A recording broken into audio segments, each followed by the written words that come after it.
gërëm leen rafetlu ànd bi ngeen ànd ak seen chaîne de télévision di ITV di leen gërëm itam ci li ngeen ñuy déglu ci i rajo 90.3 di leen dalal ak jàmm seen émission l'invité de la rédaction ñuy dalal tey docteur Mbaye Cissé nekk chercheur spécialiste en études de droit comparé président itam de l'association pour la protection des droits humains moomee nekk suñu gan ni ki tey jii docteur Mbaye Cissé maa ngi lay nuyu. salaatu wasalaam ala ashrafil mursalin doyen maa ngi lay nuyu lu mu si di la ziar di kontaan ci invitation bi di nuyu également directeur général nga xam ne moom moo nekk si ITV di nuyu ñi nga xam ne ñoom ñooy liggéey si station bi yëpp ak say technicien maa ngi leen di nuyu. ñu ngi lay fay docteur Mbaye Cissé ñu naan nag sëq ak moom waxtaan ci ponk yu bëri waaye xam ngeen ni bokk na ci wàllum actualité décision bi nga xam ni conseil constitutionnel daan na koy joxe jëm ci wàllum li nga xam ne nag moom moo di loi interprétative jëm ci wàllum amnistie nga xam ni conseil constitutionnel dafa ne dëppoowul ak constitution gannaaw bi kujje gi déposé li nga xam ne nag moo di ab recours ñu ne nag itam wax ak moom ci li soxal wàllum leneen beneen actualité mooy lu ñu naan haute cour de la justice daanaka liggéey bi mu ngay tàmbali ñu ngi waaj a dindi mbalaanu kiiraay ñenn ci ay ministres yoo xam ni nekk nañ ci jamono ji ay député fële ci assemblée nationale ak yeneen ponk yoo xam ni daanaka laal na sax ak yelleef doomi aadama ndaxte moomee ñu fàttali leen mooy njiitalu association pour la protection des droits humains. alors docteur ni ki démb daanaka ñu toog ñu gis conseil constitutionnel daal di génnee décision boo xam ni daanaka ci article 1 bi lay am article 1 ne décision bi nga xam ni wala boog loi bi nga xam ni woote nañ ko ci assemblée nationale député bii di Amadou Ba fare ci parti bii di Pastef dugaloon na ko dem ci wàllum lu ñu naan loi interprétative de la loi d'amnistie conseil constitutionnel dafa ne mbir mi dëppoowul ak li nga xam ni moom moo di constitution d'abord bi nga ko déggee ndax surprendre na la ak ban jàngat nga ci am. waaw effectivement awma si surprise parce que conseil constitutionnel li mu wax déjà c'est très clair parce que ñaari disposition lañ doon interpréter moom lañ dugal comme loi interprétative moom la Amadou Ba dugal mais article 1 bi la wax ni boobu méngoowul ak constitution te conseil constitutionnel également dafa sukkandiku ci ay dispositions yu leer yu constitution bi pour contrôler ko conformément à la constitution elle-même foofu lu tax mu ne conformewul ak loi bi démb sax wax naa ne peut-être le conseil constitutionnel dafa am benn confusion bu def si les lois pénales plus douces ak les lois pénales plus sévères ak le fait que loi bi interprété bi ñu war a interpréter indi benn affaire bu nouvelle n'est-ce pas parce que loi boo koy interpréter boo dugalee loi interprétative da nga koy interpréter dans son sens trop large trop strict autant pour moi ci côté textuellement mais également ci côté esprit bi parce que da ngay fidèle par rapport ak loi d'amnistie bi waroo ci indi lu bees boo ci indee lu bees rek des fois dañ koy déclarer comme anticonstitutionnel parce que loi interprétative du une nouvelle loi beneen bi mooy dafa wax ni li Amadou Ba proposé dafa nekk benn loi pénale plus sévère par contre fii lu tax constitutionnel wax loolu xaw na ma jaaxal parce que on n'est pas en matière pénale ba ñuy proposer benn peine bu plus sévère n'est-ce pas parce que loi pénale plus sévère mooy par exemple bu ñu nee viol par exemple wala meurtre assassinat 10 ans la entre temps am beneen loi bu ñëw bu indi bu ko incriminer yóbbu ko 20 ans léegi nag benn dossier bu nekk en cours boobu kenn du ko appliquer par rapport ak loi nouvelle bi parce que dañuy respecter le principe de la non rétroactivité de la loi mu invoqué nag article 9 bu constitution bi mais foofu justifier na ko quand même selon la culture d'entendement du conseil constitutionnel peut-être Amadou Ba ni mu libalee peut-être proposition bi xëy na parce que foofu également exploité wuñ ko parce que amuñu si accès moo tax mu ne ko loi bi ni nga proposé dafa xaw a sévère donc on va respecter le principe de la non rétroactivité de la loi li nga xam ne conforme déjà ak constitution bi mais bu ñu ñëwee ci disposition 2 bi foofu conseil constitutionnel dafa dugg ci beneen champ de compétence am boo xam ni parce que au-delà de sa compétence en tant que juge électoral conseil constitutionnel compétence mooy dafay contrôler la constitutionnalité des lois. Est-ce que loi bi conforme na ak constitution bi wala conformewul ak constitution bi. beneen compétence bi mu am mooy conseil constitutionnel moom mooy le censeur du contrôle de conformité des engagements internationaux à la constitution maanaam engagement yi nga xam ne état du Sénégal engagé na ko par rapport ak convention yu ñu signé moom moo koy contrôler ndax méngoo na ak li nga xam ne moom mooy constitution bi te loolu daf ko soulever d'office def ko ci li nga xam ne moom mooy article 2 bi.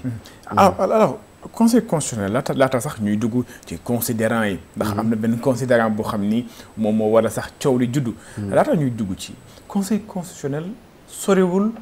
gannaaw bu mu dugalee considérant yëpp waaye ci wàllum décision bu ñu nee décide article 1er la yam article 2 bi dafa ne la présente décision sera publiée partout où besoin sera le conseil constitutionnel maanaam xuusul maanaam moom dafa yam ci wàllum mbir mi dafa contraire à la constitution soxlawul sax muy xuus ci mbir moomee ndax conseil constitutionnel dafa jàpp ni loolu bu ko waxee doy na pour ñu xam ni décision bi wala boog loi bi dëppoowul ak constitution wala conseil constitutionnel waroon naa mën a indi beneen article boo xam ni dina ci gën a mën a sukkandiku. non conseil constitutionnel moom li mu wax leer na maanaam ci article 1er bi dafa def contrôle de constitutionnalité par rapport ak article 1er bi Amadou Ba proposé di interpréter ak constitution bi moom contrôle de constitutionnalité la def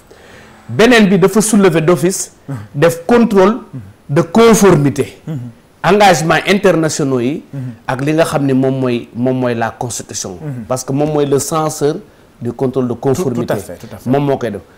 foofu ci la waxee ni engagement internationaux yi nga xam ni Sénégal signé na ko sur le plan international yooyu bu ñu ko jëlee li nga xam ni moom mooy loi d'amnistie mënta amnistier ay crimes de torture ay crimes d'assassinat mënta ay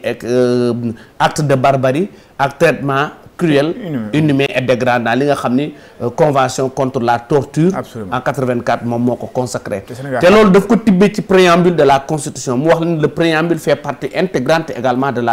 la constitution mu def contrôle de conformité foofu te foofu daf ko soulever d'office parce que conseil constitutionnel dans ses décisions moom du bari wax du bari dafay junj mais nag il faut lire l'épistémologie et l'ingénierie juridique de la décision du conseil constitutionnel conseil constitutionnel orienté na sax la justice du Sénégal ba wax ko ni ko nii nga war a def dans sa décision boobu fekkee da nga koy lire dans son contenu intrinsèque wax na ko loi bi nga war a appliquer d'après ma culture d'entendement conseil constitutionnel dafa joxoñ état du Sénégal ni ko appliquer la justice pénale internationale dans cette affaire là parce que dafa invoquer l'imprescriptibilité des crimes de ce genre te le droit commun du Sénégal tout ce qui est crime dafay prescrire par exemple en matière criminelle 10 ans au bout de 10 ans dafay prescrire fait mu wax imprescriptibilité kon ça veut dire que ni dafay invoquer la justice internationale dafay invoquer les conventions internationales yi nga xam ni Sénégal signé na ko ba noppi mu jox ko la voie à suivre parce que bul fàtte ni le Sénégal a signé le statut de Rome créant la Cour pénale internationale te loolu rek moom mooy mën a compétente juridiction boobu pour statut boobu moom la ñu mën a appliquer pour connaître li nga xam ni moom mooy acte de barbarie ak crime yi nga xam ni cité na ko dans ses considérants dafa ci considérants yi dafa am lu ñu naan le considérant mooy bi ngay wax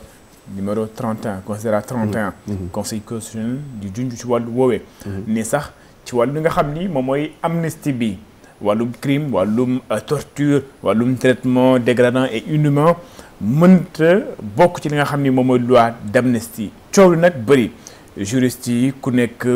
daanaka di ki dem sax réew mi yëpp dañoo soppeeku nekk ay juriste mu am ñoo xam ni dañ gëm ni mbir mi pexe amatul maanaam ngir ñu mën a àtte li nga xam ni ñoom la ñu jàpp ni gannaaw bi xale yi ñàkkee seen i bakkan ngir ñu mën a àtte loolee xam ñi ko def teg leen loxo teg leen ay daan wala jox nampaay ñi nga xam ne ñoom ñoo njaboot ñi loolu ci li nga xam ne moom mooy di wàllu manifestation yi mu am ñeneen ñoo xam ni dañu jàpp ni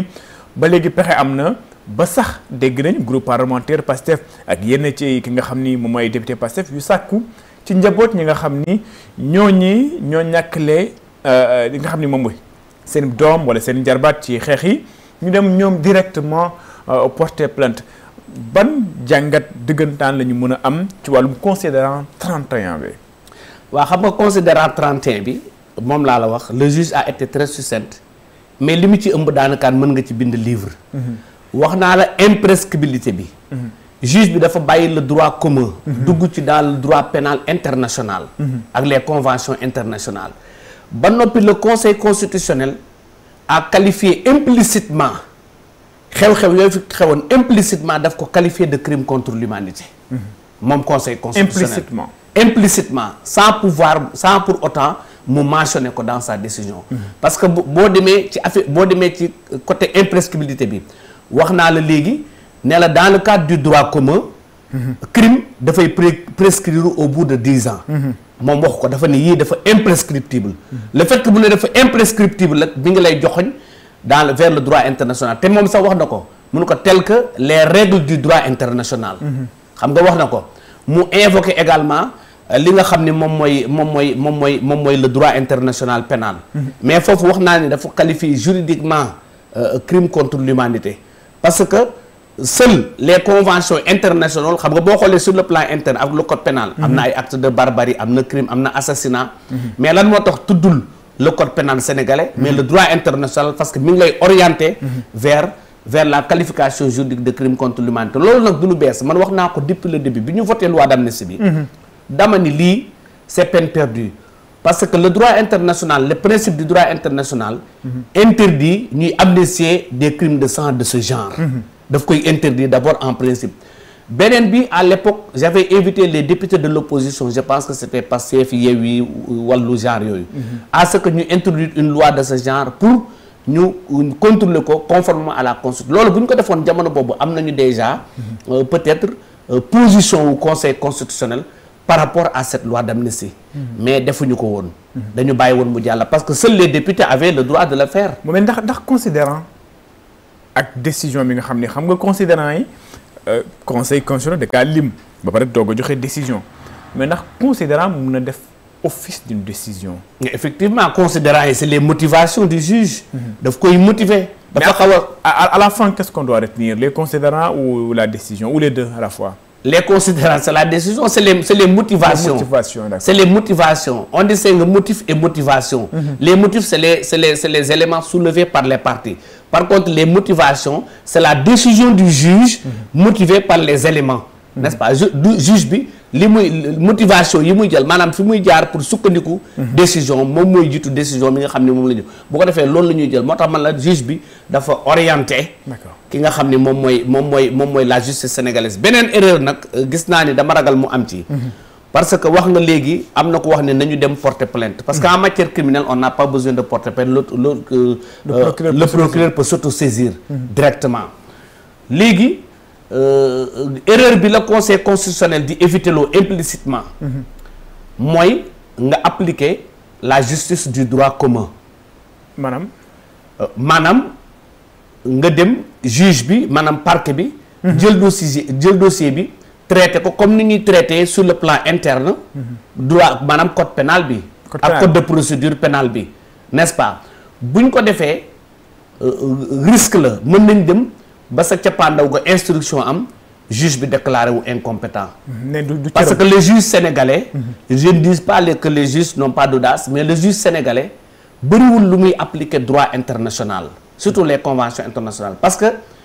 dañuy delluwaat ci jurisprudence Hissène Habré Hissène Habré dañ ko doon topp di ko porter plainte au niveau de la justice sénégalaise mais à chaque fois le juge se déclare incompétent pour appliquer les conventions des Nations Unies n'est-ce pas loolu juge bi da doon bañ il a fallu ñu créer les chambres africaines extraordinaires tout à fait pour mën a juger ki nga xam ni mooy Hissène Habré moo tax gis naa ñu bëri tey dañuy dem porter plainte pour loolu bu ñu ko defee dafay am risque parce que bu dee ministre aussi pour les faits commis dans l'exercice de sa fonction ci haute cour de justice nga war a dem n'est-ce pas haute cour de justice moom mooy juger les ministres n'est-ce pas moo tax man la conseil constitutionnel implicitement côté crime contre l'humanité la verse gars yi pour l'application du statut de Rome donc le procureur buy appliquer pour bañ a courir des risques la justice sénégalaise doit appliquer la justice pénale internationale notamment le statut de Rome bi nga xam ne moom mooy créer la cour pénale internationale et après avec le principe de subsidiarité la Cour pénale internationale fa muy compétent we mooy fa juridiction nationale yooyu defee incompétent maanaam bu ñu fu ñu amee défaillance te fii on n'a pas de défaillance parce que vu l'expérience le Sénégal est le premier pays à avoir ratifié le statut de Rome moom moo njëkk a appliqué adopté en tout cas autant pour moi la loi sur la compétence universelle fépp fu crime de ce genre yi am mën na fa dem pour juger ko muy deux beneen bi mooy avec l'expérience des chambres africaines extraordinaires on avait jugé Hissène Habré c'était la première fois dans l'histoire qu'on a jugé un ancien président de la République sur le sol africain et sur le territoire sénégalais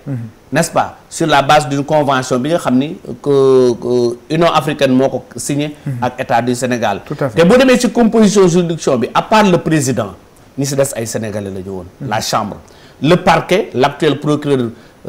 auprès de la cour d'appel procureur général moo fa nekkoon moo yoroon parquet bi Mbacké Fall ki nga xam ne moom mooy les greffiers c'est des sénégalais et on avait appliqué en plus le code de procédure pénale donc on a tout l'arsenal juridique toute la matière en tout cas pour appliquer le statut de Rome donc pour ne pas courir des risques de déclaration d'incompétence de la part du juge du droit commun il faut aller vers la justice pénale internationale bi nga xam ni conseil constitutionnel joxoñ na la ko de manière implicite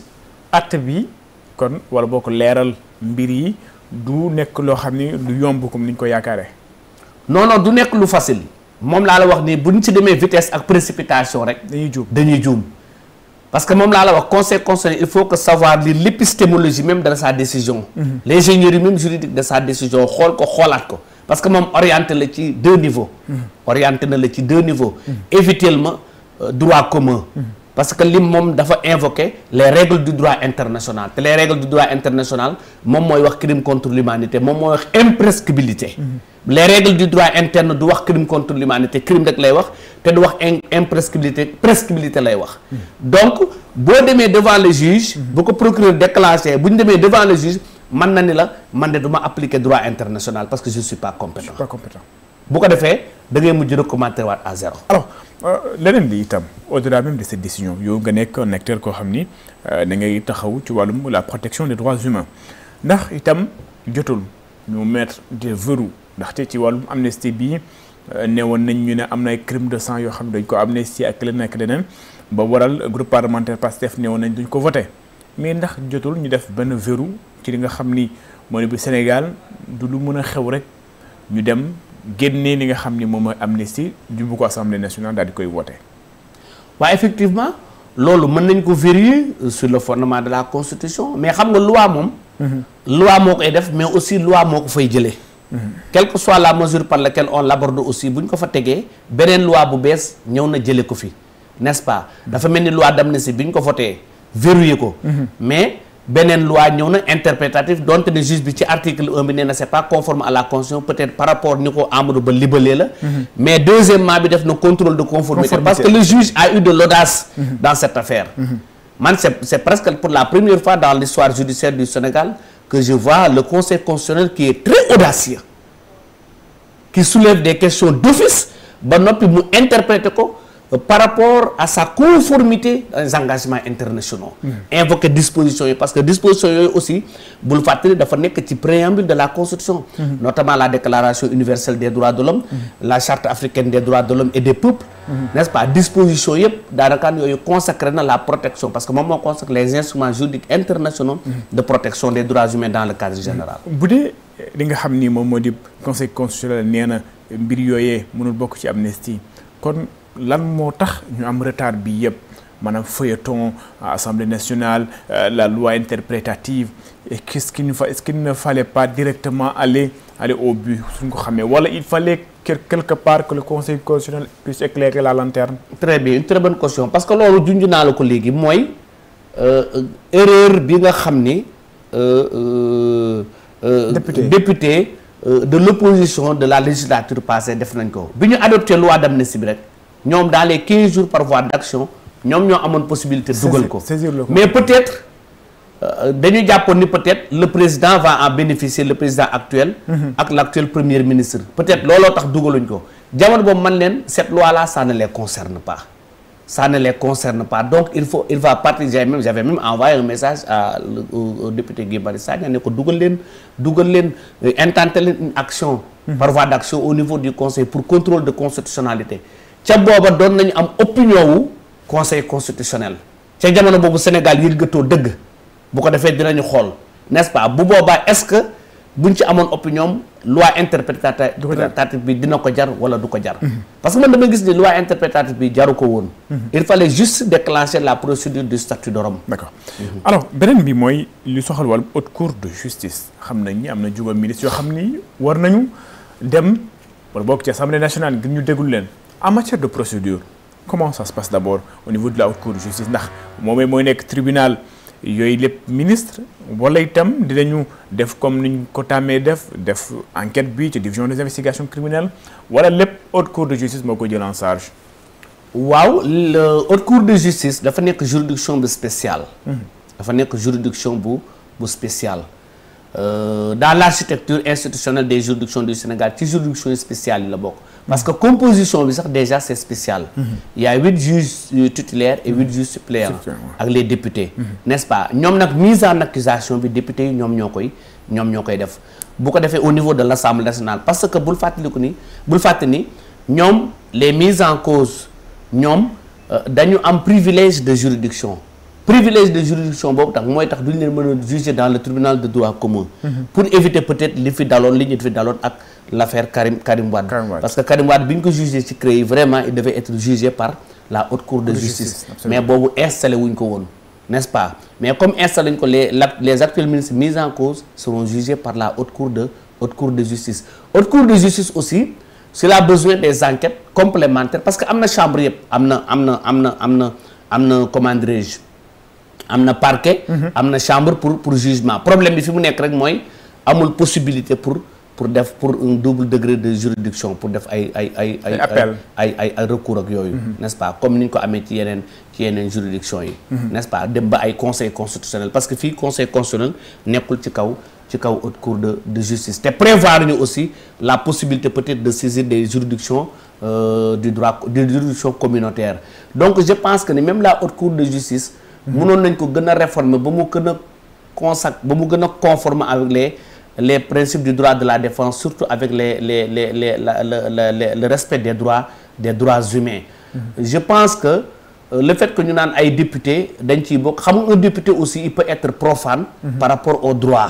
te loolu mën na indi lëndëm mën na indi njaxas ci procédure bi, n'est-ce pas? Donc man si c'était moi j'allais supprimer la haute cour de justice, j'allais supprimer les privilèges de juridiction may def ministres yi aussi ñu leen di juger au même titre que les individus mais juste pour une fourchette wane dans l'exercice de leen fonction kenn mënu leen ci topp mais après tu peux intenter une action contre un. Absolument. Alors leneen li mooy mbirum dossier wala boog foo kii nga xam ne moom moo dipp les fonds Covid lu ci nemmeeku mooy bëriwul naam am na ñoo xam ne yóbbu nañ leen kaso waaye ñu bëri dañoo consigné mujj leen bàyyi ñu ñibbi seen kër consignation boobee ndax mooy méthode bi gën ci li nga xam ne moom moo di wàllum justice Sénégal. waaw xam nga boo seetaanee conférence de presse trio ñetti parquet yi nga xam ne ñoom ñoo sekk dossier bi di liggéey en collégialité ñoom le procureur de la République près le tribunal de hors classe de Dakar wax na ko neen l'article 140 bu code de procédure pénale xam nga moom la ñuy appliquer te c'est des légalistes duñ ko mën a génn. Tout à fait. dafa prévoir deux possibilités. mooy possibilité pour yóbbu nit ki pour yóbbu nit ki prison wala nga laaj ko caution. N'est-ce pas? moom mu ne ils ne sont pas des agents de recouvrement. mais ay agents de justice la ñu. te agent de justice aussi non seulement bu fekkee xaalis la bu ñu jël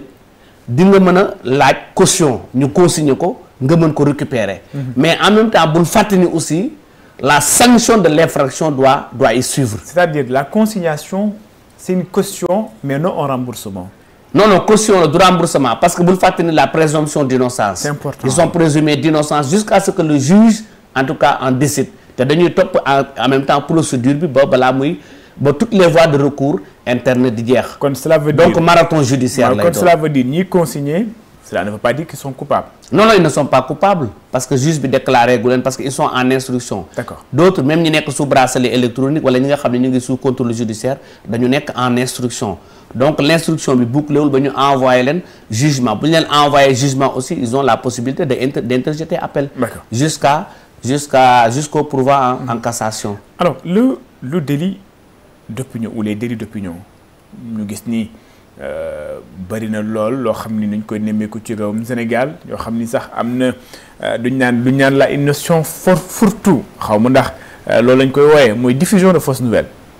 daanaka régime bu bees bi mu fi toogee ba léegi bari na ci ay nit yoo xam ni sax ay journalistes toppee nañ leen diffusion de fausses nouvelles ak yeneen yoo xam ni daanaka ay chroniqueurs lu ñu wooyee ay chroniqueurs ak yeneen. ba sax jëm sax ay ñoo xam ne sax duñu ay chroniqueur waaye dañuy dem ci plateau yi di fa jukki ay kàddu yoo xam ni suñu ñëwee ci kanamu ñi nga xam ne ñoom ñoo di juge yi dañ leen di toppee délit diffusion de fausses nouvelles ndax si on se souvient régime bi passé danaka atteinte à la sûreté de l'État outrage à magistrat et cetera nekkoon na loo xam ne itam lu ñu gënoon a ràññeeku la délit boobu diffusion de fausses nouvelles ndax nekkul loo xam ni benn mbir lu ñaan furtu la boo xam ni ngir nga mun cee génn day xaw a jafe lool. waaw comme ni nga ko waxee léegi délit d'opinion man ngaa gëwuma ko moo gën a nekk furtu que diffusion de fausses nouvelles moo ko xaw a gën leer si la nouvelle que vous avez diffusée le juge ou bien le parquet estime que c'est dafa fausse. là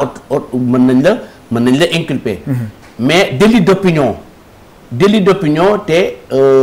L'article 19 de la Déclaration universelle des droits de l'homme consacrait la liberté d'expression. Nonobstant nag la liberté d'expression ça ne veut pas dire que da nga war a diffamer les gens. da nga war a saaga nit ñi. da nga war a parce que bul fàttali aussi ak yooyu yëpp dañ koy concilier. ak li nga xam ni xew na léegi mooy le développement de l'intelligence artificielle ak le phénomène des réseaux sociaux. yaa ngi dégg donc je pense que ni délit d'opinion moom. par rapport ak réforme yi nga xam ne proposé nañ ko lors des assises foofu je pense que bu ñu fi ñëwee mën nañ ko mën a modifier tuuti xoolaat ko n'est-ce pas gën ko leeral dafa mel ni li ñu wax ni moom la ñuy toppee président de la république haute trahison xam nga loolu haute trahison dafa yaatu te juge en matière pénale mayuñu la interprétation bu large yaa ngi dégg texte bi ni ñu ko bindee rek noonu nga koy appliquer parce que affaire prison affaire en matière pénale dafa xaw a dis même un point peut changer ou bien un virgule peut changer la vie d'un homme tout un cours tout à fait n'est-ce pas donc délit d'opinion boobu moom man gëwuma ko il faut que ñu passer à la vitesse supérieure jéem ko proposer jéem ko leeral lan mooy délit d'opinion ndax bëri na fait cette opinion absolument par rapport à quoi comment on doit l'encadrer ndax bëri na ñi nga xam ne ñoom acteurs yi fare ci société civile yu sàkku itam ñu fexe ba bàyyi di toppee nit ñi wàllum délit d'opinion ndax yow bokk nga ci ñi sàkku loolu itam waaw man moom bokkuma ci dama ko dénoncer sax ndax daan naa fi dégg ñu ni la dépénalisation de offense au chef de l'État. Offense au chef de l'État. Article 80. Article 80 ak article 125 bu code de procédure pénale. Offense au chef de l'État ak attentat à la sûreté de l'État mooy article 80. beneen bi moom mooy offense au chef de l'État. Offense à une institution. boobu pour man en tant que institution en tant que président en tant que yenn ministres yi yenn autorités yi je pense que dañu war a maintenir cette man en tout cas loolu laa proposé ci assises yi man loolu laa proposé en tout cas ñu maintenir ko ba noppi ñu durcir la peine parce que autorité aussi mënul nekk institution ba noppi foo tollu di ko saaga n'est-ce pas loolu jekkul dafay xaw a blasphémer un peu la sacralité de l'institution te proposer naa à ce que ñu élargir ko jusqu'aux certaines autorités religieuses yaa ngi dégg ñu protéger wala je suis mel ni les xalif généraux ak parce que bul fàtte le phénomène de réseaux sociaux da ngay toog sa ginnaaw TikTok nga saaga benn kilifa nga xas ko nga wuññi suturaam n'est-ce pas au-delà du président de la République moo tax man li ma plaidé mooy à ce que ñu maintenir ko bokkuma dans la société civile classique bi nga xam ne dañuy plaider naan la dépénalisation du délit d'opinion wala délit d'offense au chef de l'État ou attentat à la sûreté de l'État moom boobu moom defe naa ne beneen la moo gën a graaw sax alors pour finir mandat de dépôt itam yoo xam ni jàpp ni prison yi nañoo fees ñu ne juge de liberté ndax loolee bokk na ci loo xam ni moom moo di wàllum assise de la justice teg benn juge de liberté ngir ñu mën a wàññi li nga xam ne moom moo di mandat de dépôt bi loolu itam gëm na defe naa ni lu am solo la. effectivement loolu ça fait partie même de nos propositions lors des assises de la justice je pense que le régime en place foofu la ñu waroon njëkkee avant ñu commencer quel que soit pour même rompre ou bien couper le cordon ombilical entre le parquet et le ministère de la justice bu ko defee lépp dina mën a transparent même actuellement les politiciens dañ naan loolu lii arrestation yi c'est politique mais bu ñu ko daggoon defe naa ni parce que le juge de la détention et des libertés boobu moom mooy permettre en tout cas ñu am un peu indépendance de la justice entre le cordon ombilical bi nga xam ne entre parquet. maanaam parquet bi bañ a dépendre ci ministère. bañ a dépendre parce que le parquet bul fàttali le ministère de la justice c'est une institution c'est une fonction politique. Donc mënul parquet mënul nekk sous sa tutelle. Le parquet doit être indépendant. Tout à fait. Les magistrats sont indépendants mais bu fekkee dafay jot ndigalam donc il faut ñu mettre en place entre ñoom ñaar ci intervalle bi le juge de la liberté et des détentions comme ni ñu ko defee woon en France en 2011 donc foofu il faut que ñu poser benn jalon en avant. Parce que bu ñu déclencher dossier nii dem ba ci biir yaa ngi dégg dem ba ci biir ñu dugal réforme boobu dugal loi boobu bu fekk am na dossier yu nekk en cours aussi mën na indi problème de juridicité. Absolument am na solo loolu ñu ma yëgal ni waxtu yi nga xam ni moom la ñu joxoon sax daanaka jeex na lu ñu amoon ngir ñu waxtaane ko daanaka bëri na waaye ñu yemale ko fii ma baale nga daal di tàggatoo. waaw maa ngi lay jaajëfal di kontaan ci émission bi ak choix bi nga def ci sama modeste personne. maa ngi lay jaajëfal di la gërëm également di également apprécier la pertinence des questions